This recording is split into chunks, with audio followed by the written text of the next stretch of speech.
ಮಾಂಸ ತಿನ್ನುವ ನಮ್ಮ ಬಯಲು ಸೀಮೆಯ ಜನರಲ್ಲೂ ಕೆಲವರು ಒಣಮೀನು ಅಥವಾ ಕರಿಮೀನು ಅಂದ ಕೂಡಲೇ ಮೂಗು ಮುರಿತಾರೆ. ಅಂದರೆ ಅದರ ವಾಸನೆಗೆ ಮೂಗು ಮುಚ್ಕೊಳ್ತಾರೆ. ಆದರೆ ಅದೇ ಮಲೆನಾಡು ಮತ್ತು ಕರಾವಳಿನಲ್ಲಿ ಈ ಮಳೆಗಾಲ ಬಂತು ಅಂದರೆ ಈ ಒಣಮೀನು ಅಥವಾ ಕರಿಮೀನಿಗೆ ಭಾರಿ ಡಿಮ್ಯಾಂಡ್ ಬಂದುಬಿಡ್ತದಂತೆ. ಯಾಕೆಂದರೆ ಮಳೆಗಾಲದಲ್ಲಿ ಸಮುದ್ರಕ್ಕಿಳಿದು ಮೀನು ಹಿಡಿಯೋದು ಕಷ್ಟವಾದ್ದರಿಂದ ಆ ಮೀನಿನ ರುಚಿಗೆ ಒಗ್ಗಿ ಹೋಗಿರುವ ಆ ಕರಾವಳಿ ಜನ ಈ ಮಳೆಗಾಲದಲ್ಲಿ ಒಣಮೀನಿನ ಕಡೆಗೆ ಹೆಚ್ಚು ಗಮನ ಕೊಡ್ತಾರೆ. ಅದರಿಂದಲೇ ಒಣಮೀನಿನ ಬೇಡಿಕೆ ಮಳೆಗಾಲದಲ್ಲಿ ಹೆಚ್ಚಾಗ್ತದೆ ಅಂತ ಅಲ್ಲಿಯವರು ಹೇಳ್ತಾರೆ. ಈ ಮೀನು ತಿನ್ನೋ ವಿಷಯದಲ್ಲಿ ಕರಾವಳಿ ಜನರಷ್ಟು ನಮ್ಮ ಬಯಲುಸೀಮೆ ಜನ ಪರಿಣತರಲ್ಲ. ಇರಲಿ ಬಿಡಿ, ನಾವೆಲ್ಲ ಕರ್ನಾಟಕದವರೇ ಆದರೂ ಪ್ರದೇಶದಿಂದ ಪ್ರದೇಶಕ್ಕೆ ನಾವು ತೊಡುವ ಉಡುಗೆ ತೊಡುಗೆ ಭಾಷೆ ಆಹಾರ ಎಲ್ಲದರಲ್ಲೂ ಸ್ವಲ್ಪ ಸ್ವಲ್ಪ ಡಿಫ್ರೆಂಟು ಇದ್ದೇ ಇರ್ತದೆ. ಹಾಗೆ ಹಸಿ ಮೀನಿಗಿಂತ ಈ ಒಣಮೀನಿನ ರುಚಿ ಡಿಫ್ರೆಂಟು. ಅದರ ಸಾರಿನ ರುಚಿನ ವರ್ಣಿಸಿ ಅಂತೂ ಹೇಳೋಕ್ಕಾಗಲ್ಲ, ತಿಂದೇ ನೋಡಬೇಕು. ಈ ಒಣಮೀನು ಒಂಥರ ಘಾಟು ವಾಸನೆಯನ್ನು ಮತ್ತು ಅದರ ಸಾಂಬಾರನ್ನು ಮಾಡಿದಾಗ ವಿಶಿಷ್ಟವಾದ ರುಚಿಯನ್ನು ಹೊಂದಿರ್ತದೆ. ಈ ರುಚಿಯನ್ನು ಬಲ್ಲವರು ಈ ಒಣಮೀನು ಅಥವಾ ಕರಿಮೀನು ಅಂದ ಕೂಡಲೇ ಬಾಯಲ್ಲಿ ನೀರನ್ನೇ ಸೋರಿಸಿಬಿಡ್ತಾರೆ. ಅದಕ್ಕೆ ಈ ಒಣಮೀನಿನ ವಾಸನೆ ಮತ್ತು ಅದರ ರುಚಿಯನ್ನು ಬಲ್ಲವ್ರ ನಡುವೆ ಒಂದು ಮಾತಿದೆ. ನೀವು ನಿಮ್ಮ ಮನೆಯಲ್ಲಿ ಒಣಮೀನು ಸಾರು ಮಾಡ್ತಿದ್ರೆ ಅಕ್ಕಪಕ್ಕದ ಮನೆಯವರು ಮೂಗಿನಲ್ಲೇ ಅದನ್ನೆಲ್ಲ ತಿಂದಾಕ್ಬಿಡ್ತಾರೆ ಅಂತ. ಬನ್ನಿ, ಇವತ್ತು ನಮ್ಮ ಮನೆಗೆ ನನಗೆ ಭಾಳ ಇಷ್ಟವಾದಂತಹ ಕರಿಮೀನು ತಗೊಂಡು ಬಂದಿದ್ದೀನಿ. ಅದರ ಸಾರನ್ನು ಮಾತಾಡ್ತಾ ಹೋಗೋಣ. ಹಾಂ, ಅದಕ್ಕೆ ಮುಂಚೆ ಇಂತಹ ವಿಶೇಷವಾದಂತಹ ವಿಡಿಯೋಗಳನ್ನೇ ಮಾಡುವಂತಹ ಈ ನೇಟಿವ್ ನೆಸ್ಟ್ ಯೂಟ್ಯೂಬ್ ಚಾನಲ್ಗೆ ನೀವಿನ್ನೂ ಸಬ್ಸ್ಕ್ರೈಬ್ ಮಾಡ್ಕೊಂಡಿಲ್ಲ ಅಂದರೆ ದಯವಿಟ್ಟು ಸಬ್ಸ್ಕ್ರೈಬ್ ಮಾಡ್ಕೊಳ್ಳಿ ಅಂತ ಮನವಿ ಮಾಡ್ಕೊಳ್ತೀನಿ. ಹಾಗೆ ಈ ವಿಡಿಯೋಗೆ ಈಗಲೇ ಒಂದು ಲೈಕ್ ಕೂಡ ಮಾಡಿ. ಈ ವಿಡಿಯೋವನ್ನು ಕೊನೆಯವರೆಗೂ ನೋಡಿ ನಿಮ್ಗೆ ಅನಿಸಿದ್ದನ್ನು ಕಾಮೆಂಟ್ನಲ್ಲಿ ತಿಳಿಸಿ. ಅಂದ ಹಾಗೆ ಈ ಒಣಮೀನು ಬಗ್ಗೆ ಕೆಲವು ಮುಖ್ಯವಾದ ವಿಷಯವನ್ನು ಹೇಳೋದು ಮರ್ತಿ. ಅದೇನೆಂದರೆ, ಈ ಒಣಮೀನು ಕೂಡ ಮೂಲತಃ ಹಸಿ ಮೀನೇ ಆಗಿರ್ತದೆ. ಈ ಹಸಿ ಮೀನನ್ನು ಉಪ್ಪು ನೀರಿನಲ್ಲಿ ನೆನೆಸಿ ಸುಡು ಬಿಸಿಲಿನಲ್ಲಿ ಒಣಗಿಸಿ ನೀರಿನ ಅಂಶ ಇಲ್ಲದೇ ಇರುವ ರೀತಿಯಲ್ಲಿ ಒಣಗಿಸಿ ಶೇಖರಿಸಿ ಇಡ್ತಾರೆ. ಹೀಗಾಗಿ ಎಷ್ಟು ದಿನ ಶೇಖರಿಸಿ ಇಟ್ಟರೂ ಕೂಡ ಈ ಒಣಮೀನು ಯಾವುದೇ ರೀತಿಯಲ್ಲಿ ಕೆಡೋದಿಲ್ಲ. ಆರೋಗ್ಯ ತಜ್ಞರು ಹೇಳುವಂತೆ ಈ ಒಣಮೀನು ತನ್ನಲ್ಲಿ ಅಧಿಕ ಪ್ರೋಟೀನು ಮತ್ತು ಕಡಿಮೆ ಕೊಬ್ಬಿನ ಅಂಶವನ್ನು ಒಳಗೊಂಡಿರ್ತದೆ. ಇದರಲ್ಲಿ ವಿಟಮಿನ್ನು ತುಂಬ ಇರ್ತವಂತೆ. ಹಾಗಾಗಿ ಈ ಕರಿಮೀನು ಸಾರು ಮಾಡ್ಕೊಂಡು ತಿನ್ನೋದ್ರಿಂದ ರೋಗ ನಿರೋಧಕ ಶಕ್ತಿ ಹೆಚ್ಚಾಗ್ತದೆ ಮತ್ತು ಹೃದ್ರೋಗ ಮತ್ತು ಬ್ಲಡ್ ಪ್ರೆಷರ್ ಕಡಿಮೆ ಆಗ್ತದೆ ಅಂತ ಹೇಳ್ತಾರೆ.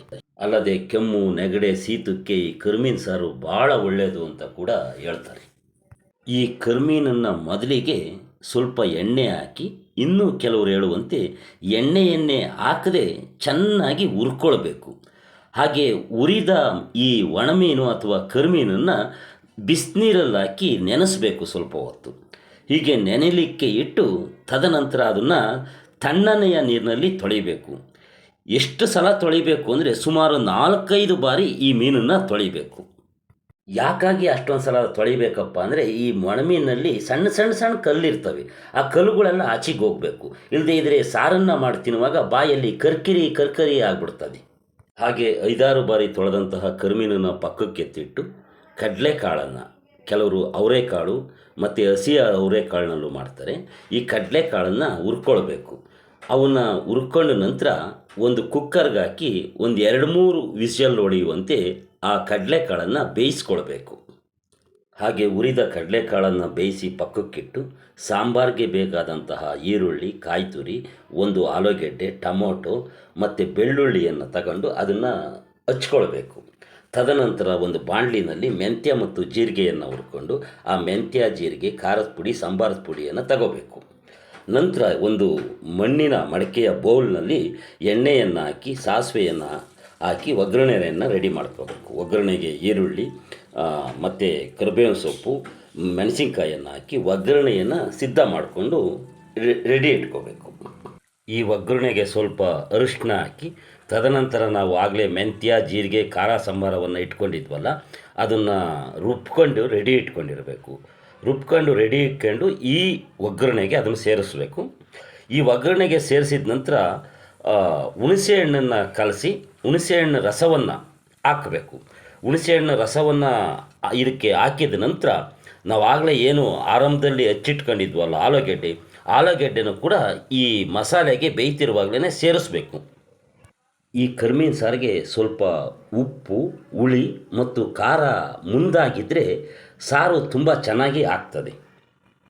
ಈ ಆಲೂಗೆಡ್ಡೆ ಜೊತೆಗೇ ನಾವು ಏನು ಆರಂಭದಲ್ಲಿ ಕಡಲೆಕಾಳನ್ನು ಹುರಿದು ಬೇಯಿಸಿಟ್ಕೊಂಡಿದ್ವಲ್ಲ, ಅವನ್ನು ಕೂಡ ಈ ಹಂತದಲ್ಲೇ ಈ ಸಾಂಬಾರು ಜೊತೆಗೆ ಸೇರಿಸ್ತಾ ಹೋಗ್ಬೇಕು. ಅಂದರೆ ಈ ಒಗ್ಗರಣೆಯ ಏನು ಮಸಾಲೆ ಜೊತೆಗೆ ಸೇರಿಸಿ ಬೇಯಿಸಬೇಕು. ಈ ಕಾಳು ಮತ್ತು ಆಲೂಗೆಡ್ಡೆ ಚೆನ್ನಾಗಿ ಬೆಂದ ನಂತರ ಸಾಂಬಾರು ಸ್ವಲ್ಪ ಗಟ್ಟಿಯಾಗಿದ್ದಷ್ಟು ಒಳ್ಳೆಯದು.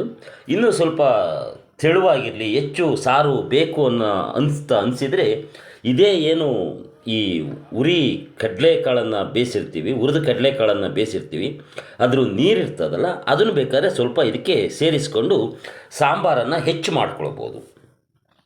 ಇದು 1 ಕುದಿ 2 ಕುದಿ ಬೆಂದ ನಂತರ ರುಚಿಗೆ ತಕ್ಕಷ್ಟು ಉಪ್ಪನ್ನು ಸೇರಿಸಿ ಹಾಕಬೇಕು.